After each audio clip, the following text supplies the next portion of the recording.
উত্তর ফুলবাগিচা যুব তাফসীর কমিটি কর্তৃক আয়োজিত আজকের এই চমৎকার দুদিন ব্যাপী 11তম বার্ষিক তাফসীরুল কোরআন মাহফিলের মুআজ্জাজ মুকাররম সম্মানিত সভাপতি, বিশিষ্ট সমাজসেবক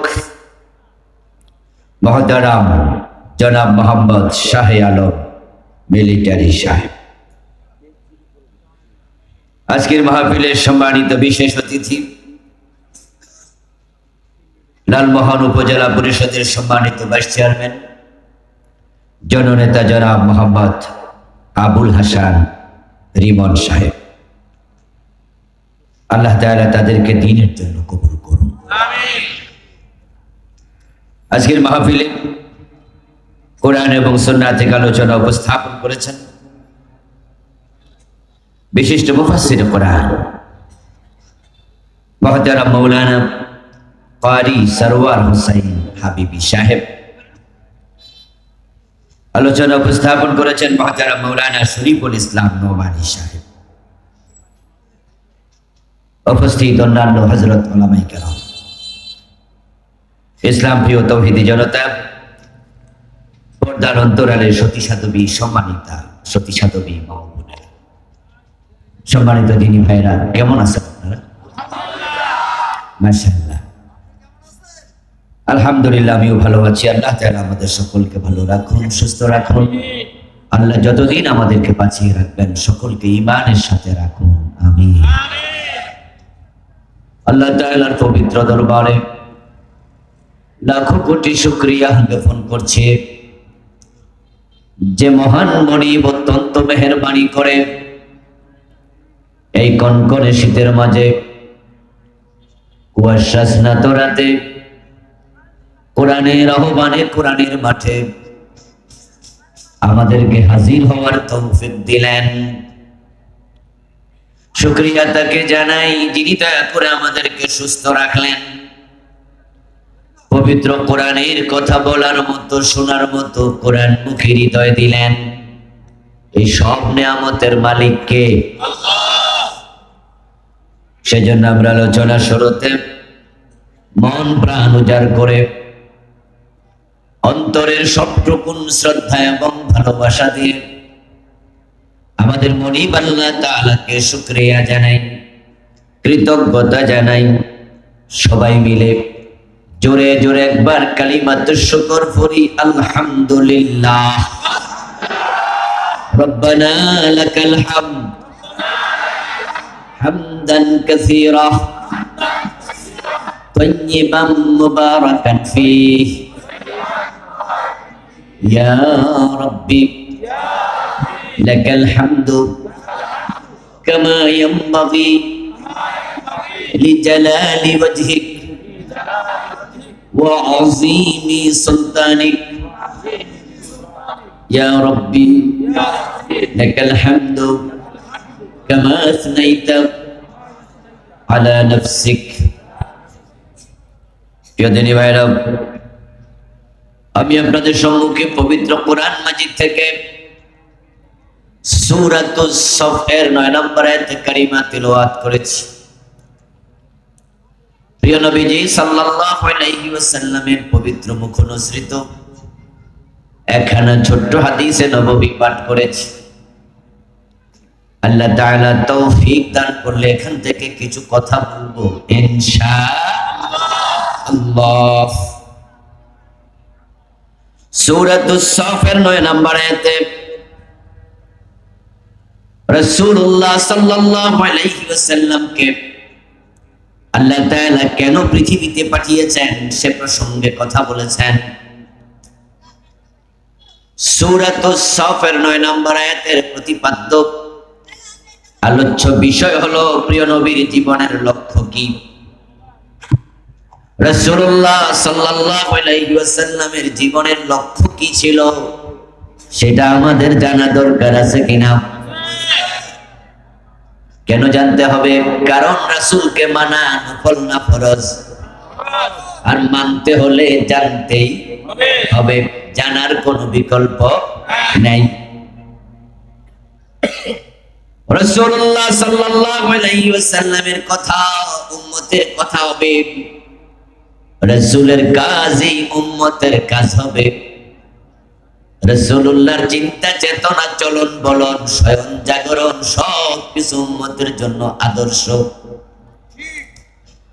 এই জন্য উনার জীবনের লক্ষ্য যাহা, উম্মতের জীবনের লক্ষ্য হবে হুবহু তাহা।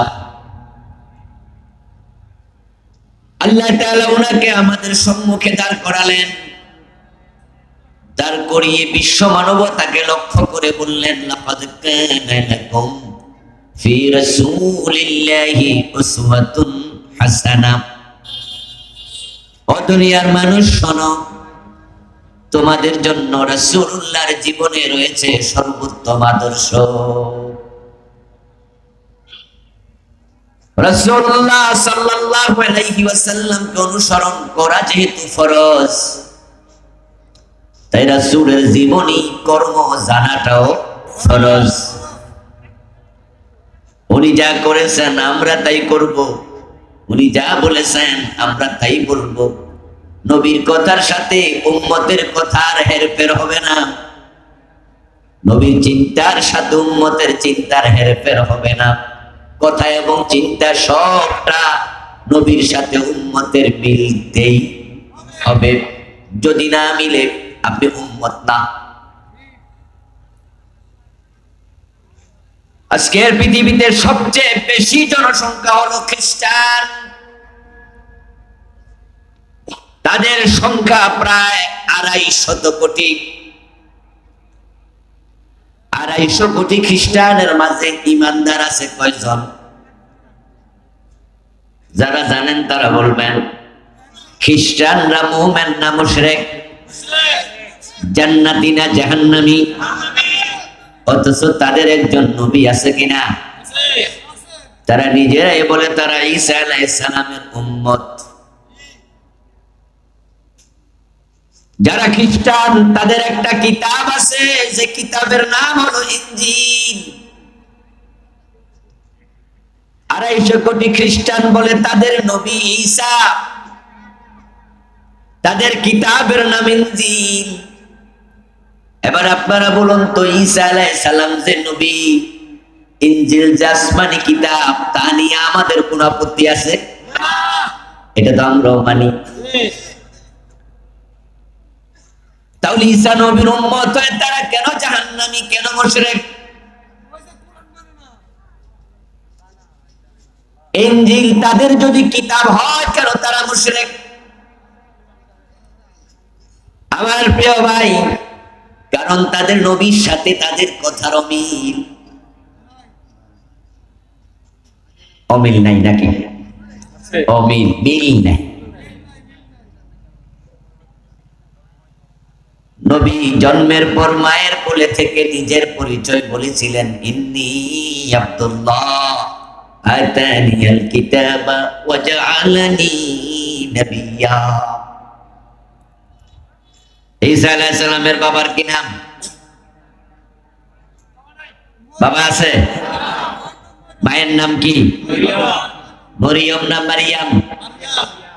ইয়েস, শব্দ বিকৃত করা যাবে না। মিমের উপরে জবর, রায়ের উপরে সাকিন, ইয়ার উপরে জবর মারিয়াম। আর বাংলাদেশে এইটা আইসা কি হয়ে গেছে? মরিয়ম হয়ে গেছে। আপনাদের কারো কারো মেয়ের নামও এই ঝামেলার ভিতরে ফেলাই দিচ্ছেন। আমরা স্কুল মাদ্রাসায় দেখি, কাগজে কলম দেখি, মর ওর শিকার রি না, রয়ের উপরে, রয়ের নিচে কি জের না সাকিন? মারইয়াম, মারইয়াম। ঈসা ইবনে মারইয়াম, হযরত মারইয়াম আলাইহিস সালামের নামে কোরআনে একটা সূরা আছে না?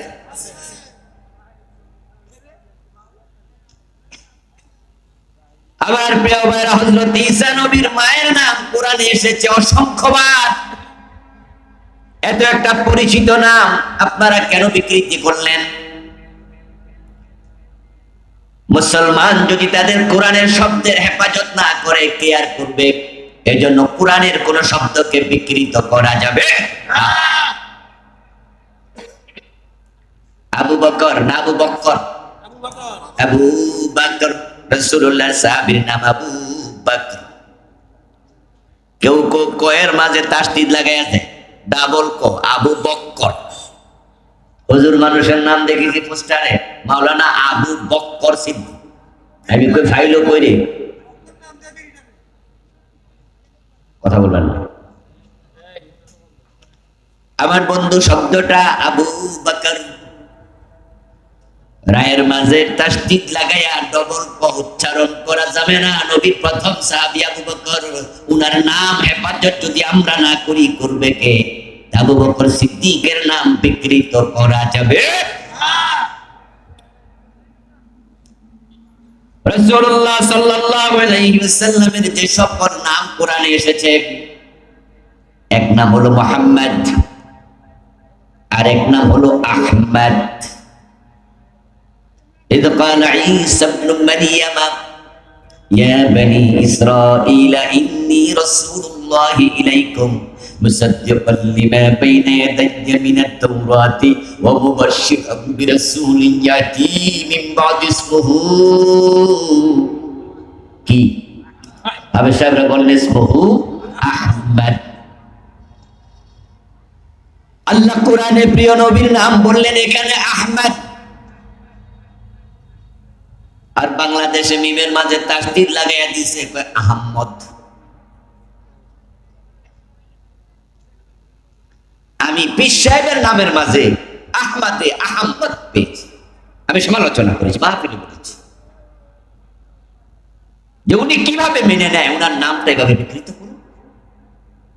রাসূলুল্লাহর নাম আল্লাহ দিলেন আহমদ, মিমের উপর একটা জবর, আর আপনি আহমদ মিমে তাসদিদ দিলেন, এরপরে জবর দিলেন, পাইলেন কোথায়? কোরআনের শব্দকে আমাদেরই হেফাজত করতে হবে, ঠিক না? পরিভাষাকে আমাদের হেফাজত করতে হবে। প্রিয় ভাইরা, বলছিলাম হযরত মারিয়াম আলাইহিস সালাম হযরত ঈসা নবীর মা, উনি স্বামীবিহীন সন্তান জন্ম দিলেন, এটা আমরা সবাই জানি। সন্তান যখন পেটে আসলো, মারিয়াম আলাইহিস সালাম গর্ভবতী অবস্থায় সন্তান প্রসবের আগে মসজিদ আকসার যে হুজরায় তিনি থাকতেন তা থেকে বের হয়ে গেলেন। কারণ তিনি জানেন সন্তান যদি লোকালয়ে প্রসব করেন তাহলে লোকজন ওনাকে প্রশ্ন করবে, মারিয়াম তোমার তো বিয়ে হয় নাই, সন্তান কোত্থেকে আসলো? আর উনি যদি জবাব দেন, বলেন যে আল্লাহ দিছে, লোকজন বলবো বিয়া হয় নাই, আল্লাহ দিছে, ফেজলানি পাইছো বুঝি, নিশ্চয় তুমি কোন অপকর্ম করেছ। তারা এটা বিশ্বাস করতে চাইবে না। ওনাকে তারা জেনাকারিনী বলতে পারে, অপবাদ দিতে পারে, তাই তিনি নেমে গেলেন পেটের সন্তান পেটে নিয়ে। ভাবলেন দূরে কোথাও গিয়ে সন্তান প্রসব করবেন, আপাতত লোকের যন্ত্রণা থেকে নিষ্কৃতি পাবেন। তিনি ছিলেন মসজিদ আকসার খাদেমা, থাকার জায়গাটার নাম ছিল মেহরাব। মসজিদের পাশে একটা হুজরা টাইপের ঘর, ওটার মাঝে হযরত জাকারিয়া নবী ব্যতীত কারো প্রবেশের অনুমতি ছিল না। উনি ছিলেন তার খালু, ছোটকালে উনি তাকে লালন পালন করেছিলেন। প্রিয় ভাইরা, হযরত মারিয়াম আলাইহিস সালাম নেমে গেলেন, হুজরা থেকে যাবেন দূর মরুভূমিতে, দূরে কোথাও।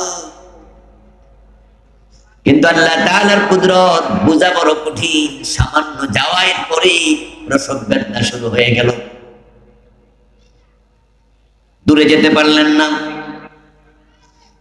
ফাজাআল মাখাদু ইলা জাযইন নাখলা, একটা খেজুর গাছের নিচে প্রসব বেদনা শুরু। এবার মরিয়াম আফসোস করে বলছে, ইয়া লাইতানি মিতু ক্বাবলা হাদা কুনতু নাসিয়াম মানসিয়া।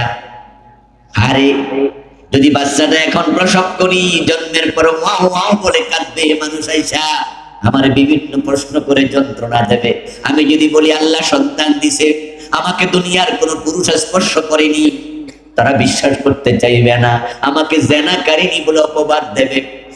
আরে বাচ্চা হওয়ার আগে যদি আমি মরে যেতাম, এটাই ভালো ছিল। ইয়া লাইতানি মিতু ক্বাবলা হাযা কুনতু নাসিয়াম মানসিয়া। আল্লাহ তাআলা ইলহাম করলেন, ওহী করলেন, মারিয়াম মৃত্যু কামনা করো না, সন্তান প্রসব করো। লোকজন এসে যখন তোমারে প্রশ্ন করবে বাচ্চার পরিচয় কি, তখন তুমি কোনো জবাব দিও না, বরং চুপ করে থাকিও। বাবাবিহীন আমি যে আল্লাহ সন্তান তোমার পেটে দিয়েছি, জবাবের ব্যবস্থা আমি আল্লাহ নিজেই করে দেব।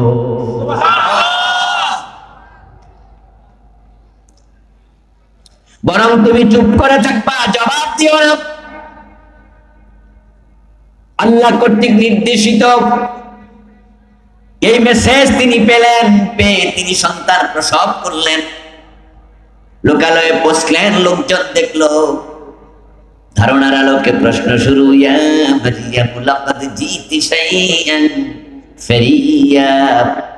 লোকজন এসে বলল, মারিয়াম তোমারে তো আমরা বিয়ে দেইনি, বিয়ে হয়নি, নিশ্চয় তুমি জিনা করেছো। নাউজুবিল্লাহ। ইয়া উখতা হারুন মা কানা আবুকি ইমরা সাউইন ওয়া মা কানাত উম্মুকি বাগিয়া। ও হারুন নবীর বংশধর, তোমার বাবা ইমরান আমাদের মসজিদ আকসার ইমাম ছিল, তোমার মা হান্না বিনতে ফাখুস বড় ভালো মহিলা ছিল, কিন্তু তুমি তাদের সন্তান হয়ে অনাচার এই ব্যভিচার করলা কেমনে? জবাব দাও, কার সাথে ব্যভিচার করেছো? দুইজনকে একসাথে শাস্তি দেব। মারিয়াম আলাইহিস সালাম চুপ করে আছেন, কারণ কথা বলতে নিষেধ করেছেন কে? আল্লাহ। তাই তিনি চুপ, কোনো কথাই বলেন না। আর তার একটার পর একটা প্রশ্নই করে যাচ্ছে। ফাশারাত ইলাইহি, এক পর্যায়ে তিনি বিরক্ত হইয়া সন্তানের দিকে ইশারা করে বললেন, কোলের শিশু ঈসা কোলের মাঝে শুয়ে আছে, মাত্র কয়েক ঘন্টা বয়স। হযরত মারিয়াম ইশারা করে বলে, পরিচয় যদি এতই জানতে চাও, তার পরিচয় তাকে জিজ্ঞাসা করো। ক্বালু কাইফা নুকাল্লিমু মা কানা ফিল মাহদি সাবিয়্যা। তখন লোকেরা বলে, মারিয়াম চালাকি করো না, এই পিচ্চি বাচ্চা দোলনায় শুয়ে আছে, কোলে শুয়ে আছে, তার সাথে আমরা কিভাবে কথা বলবো? সে কি কথার জবাব দিতে পারবে নাকি? জবাব তোমাকে দিতে হবে, বলো তার পরিচয় কি? মায়ের কোলে শুয়ে শুয়ে ঈসা আলাইহিস সালাম সব শুনছেন। দেখলেন এই ইহুদি জালেম গুলো উনার মায়ের চরিত্রে হাত দিয়ে কথা বলছে, আর দেরি করলেন না, ঈসা নবী মায়ের কোলে শুয়ে কথা বলা শুরু করে দিলেন। ক্বালা ইন্নী আব্দুল্লাহ। কয়েক ঘন্টা বয়স হযরত ঈসা আলাইহিস সালামের, উনি মায়ের কোলে শুয়ে বলা শুরু করলেন, আমার পরিচয় জানতে চাও? আমার পরিচয় জেনে রাখো, আমি আল্লাহর বান্দা, ইন্নী আব্দুল্লাহ, আমি আল্লাহর গোলাম। এই হলো ঈসা নবীর পরিচয়। কিন্তু আজকের পৃথিবীর 250 কোটি খ্রিস্টানকে জিজ্ঞাসা করুন, ঈসা নবীর ব্যাপারে তোমাদের বক্তব্য কি? আল্লাহ কুরআন মাজিদে বলছেন, ওয়াকালাতিন নাসারাল মাসীহ ইবনুল্লাহ। খ্রিস্টানদের বিশ্বাস হলো ঈসা নবী আল্লাহর গোলাম নয়, বরং ঈসা আল্লাহর ছেলে। ওয়াকালাতিন নাসারাল মাসীহ ইবনুল্লাহ। এই নাসারা খ্রিস্টানগুলো বলছে মাসীহ ঈসা ইবনে মারইয়াম উনি আল্লাহর ছেলে।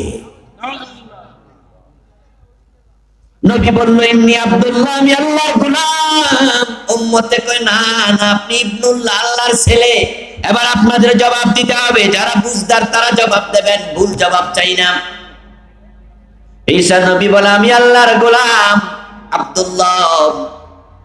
উম্মত বলে না না, আপনি ইবনুল্লাহ, আল্লাহর ছেলে। উম্মতের কথা নবীর কথা মিলল না অমিল? এই অমিলের কারণে উম্মত গুলো সব মুশরিক হয়ে গেল।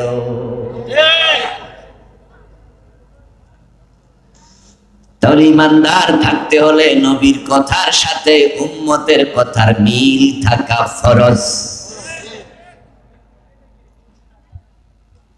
খুব সাবধান, উম্মতে মুহাম্মাদি, তোমাদের নবীর সাথে তোমাদের কথা মিলতে হবে।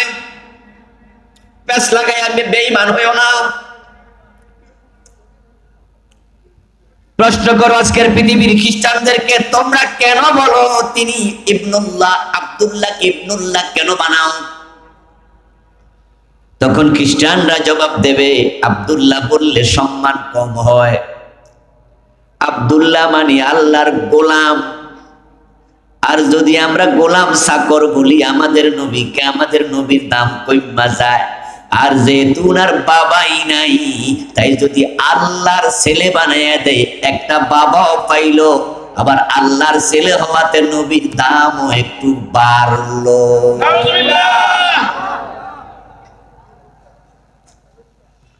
তাহলে ইহুদিরা যে বলে ঈসা আলাইহিস সালামের বাবা নাই, বাবা আছে তবে জানে না, এই জন্য উনাকে তারা বলে নাউজুবিল্লাহ জারস, তারা বলে উনি আর বাপ, অন্য কেউ, আস্তাগফিরুল্লাহ।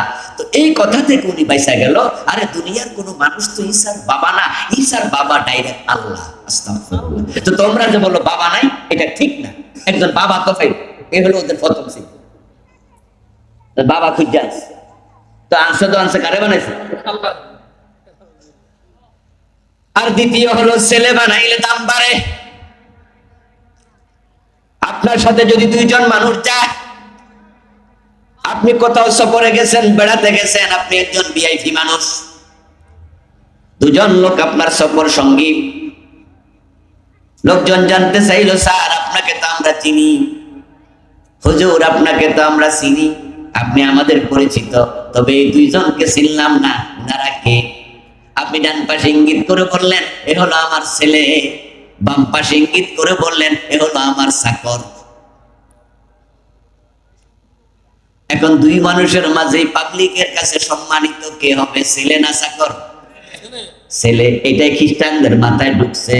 নবীর আল্লাহর চাকর কইলে নবীর তো দাম কমে, আর ছেলে কইলে দাম বাড়ে। তাই তাদের নবীর কথা বাদ দিছে, বাদ দিয়া এরা নিজেরা কথা বানাইছে। নাউজুবিল্লাহ পড়েন। অথচ নবীর কথার বিকল্প কথা বানানোর কোন অধিকার উম্মতের নাই। নবী বলবে যাহা, উম্মত বলবে হুবহু। আজকের জামানায় পেছ লেগে গেছে। বাংলাদেশের কিছু মানুষ রাসূলুল্লাহ সাল্লাল্লাহু আলাইহি ওয়াসাল্লামের কথার খেলাফ, আল্লাহর কথার খেলাফ কথা বলতেছে। আল্লাহর হাবিব সাল্লাল্লাহু আলাইহি ওয়াসাল্লাম কোনদিন বলেন নাই আমি গায়েব জানি, বরং আল্লাহ তাআলা রাসূলকে বলেছেন আপনি কোরআন পড়ে শুনান, কুল্লা ইয়ালামু মান ফিস সামাওয়াতি ওয়াল আরদিল গায়বা ইল্লাল্লাহ। ও নবী আপনি বলে দিন, উম্মতকে শুনায়া দেন, আকাশ এবং জমিনে আল্লাহ ছাড়া কেউ গায়েব জানে না। গায়েবের মালিক কে? জোরে বলতে হবে আর একটু, গায়েব শুধু জানে কে? কুল ইন্নামাল গায়বু লিল্লাহ। আরে গায়েব আল্লাহ বলেন, বলে দিন গায়েব শুধু মাত্র কার? ইনদাহু মাফাতিহুল গায়ব লা ইয়ালামুহা ইল্লা হু। আরে গায়েবে কারিমাত আল্লাহ তাআলা বলেন গায়েবের চাবিকাঠি আল্লাহর কাছে, আল্লাহ ছাড়া কেউ গায়েব জানে না। তাহলে বাংলাদেশে নবী গায়েব জানে এই কথা বলার মতো লোক আছে? আল্লাহ এবং নবী কয় গায়েব জানে শুধু আল্লাহ। ওনারা কয় না নবী আপনিও জানেন। নবীর কথার সাথে মিল না মিল? ফেস লাগাইলে ঈমান শেষ হয়ে যাবে।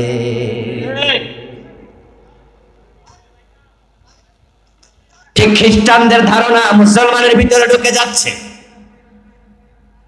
খ্রিস্টানরা ভাবতেছে রাসূলুল্লাহ হযরত ঈসাকে যদি আল্লাহর চাকর বলি, আল্লাহর গোলাম বলি, দাম কমে যাবে, তাই দাম বাড়াইতে হলে আল্লাহর ছেলে বানায়া দাও।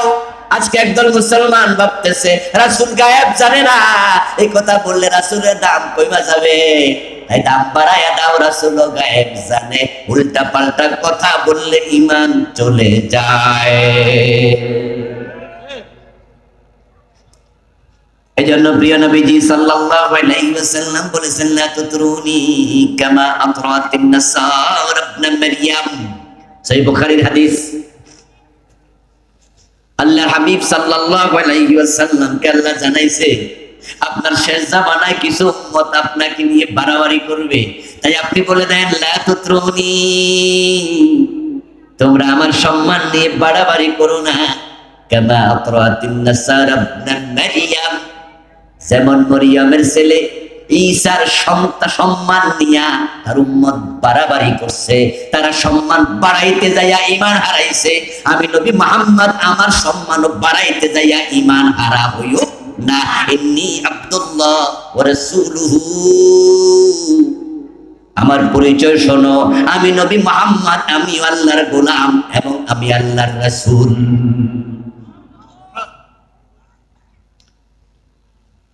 রাসূল মানে দূত, নবী মানে সাংবাদিক।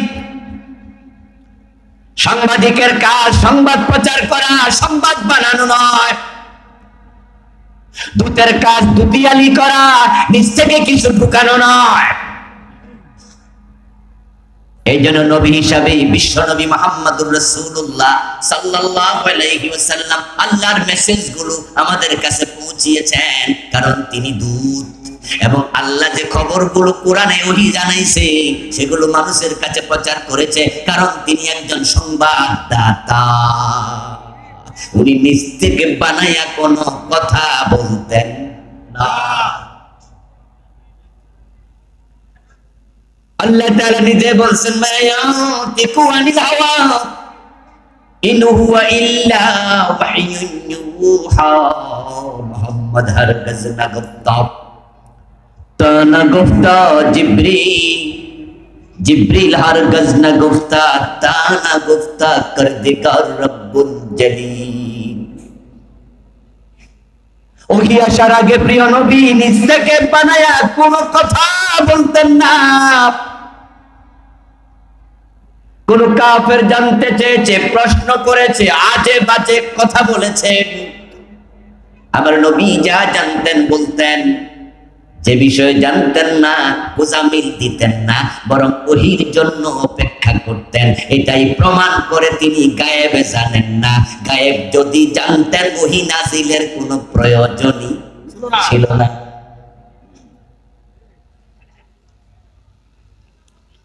এখন রাসূলের সম্মান বাড়াইতে হবে, খ্রিস্টানদের চিন্তা ঢুকেছে। রাসূলুল্লাহর সম্মান গোজামিল দিয়ে বাড়ানোর কোনো প্রয়োজন নাই, কারণ আল্লাহ তাকে এত সম্মান দিয়েছে যে পরিমাণ সম্মান কোন নবীকেও আর দেন নাই। এখন রাসূল সাল্লাল্লাহু আলাইহি ওয়াসাল্লামের সম্মান বাড়াইতে যায়া রাসূলকে মানুষও বলে না এমন লোক আছে। ওনারে মানুষও কওয়া যাইব না। কি কমু ফেরেশতা কয় জিনা, জিন কয় না, মানুষ মোড়েও না, তাহলে কি কয় কিও না। রাসূলকে মানুষ বললে নাকি দাম কমে যায় রাসূলের? তাহলে তো আদম নবীরও দাম কম, উনি তো মানুষ। ইব্রাহিম নবীরও দাম কম, উনিও তো মানুষ। ঈসা নবীও মানুষ, আদম, নূহ, লূত, সালেহ সব মানুষ। কে বলেছে মানুষের দাম কম? আল্লাহ আদমকে ফেরেশতা দিয়ে সিজদা করে বুঝাইয়া দিছে আল্লাহর কাছে মানুষের সম্মান ফেরেশতার চেয়েও বেশি।